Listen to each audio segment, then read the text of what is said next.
পুলিশের সঙ্গে যে দুজনকে হাঁটতে দেখছেন তারা হলেন সোনাইমুড়ি পৌরসভার ৮ নম্বর ওয়ার্ডের বিজয়নগর গ্রামের প্রয়াত জয়নাল আবেদিনের ছেলে আরিফুল ইসলাম এবং ৫ নম্বর ওয়ার্ডের মকবুল আহমেদের ছেলে জাহিদুল ইসলাম হৃদয়। প্রশ্ন হলো, তারা কোন অপরাধে পুলিশের হাতে আটক হয়েছেন?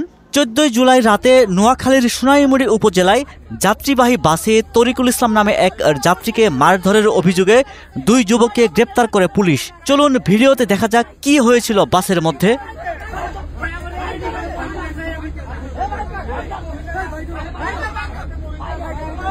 ১৫ জুলাই রাত ২টার দিকে সোনাইমুড়ি পৌরসভার একাধিক স্থানে অভিযান চালিয়ে তাদের গ্রেপ্তার করা হয়।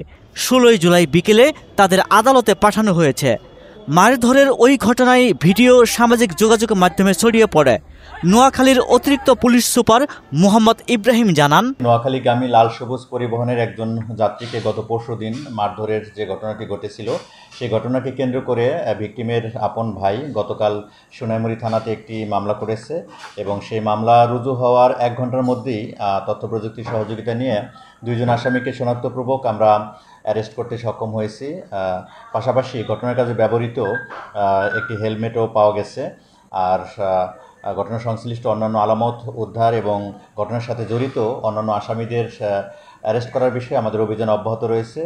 আর আমাদের ধৃত ২ জন যারা রয়েছেন তাদেরকেও জিজ্ঞাসাবাদ করে যদি এর সাথে সংশ্লিষ্ট অন্য কারো নাম পাওয়া যায় বা সংশ্লিষ্টতার বিষয়ে কোনো তথ্য পাওয়া যায় সেগুলোকে আমরা তদন্তের আওতায় নিয়ে আসবো এবং তাদেরকেও আমরা অ্যারেস্ট করে জিজ্ঞাসাবাদ করব।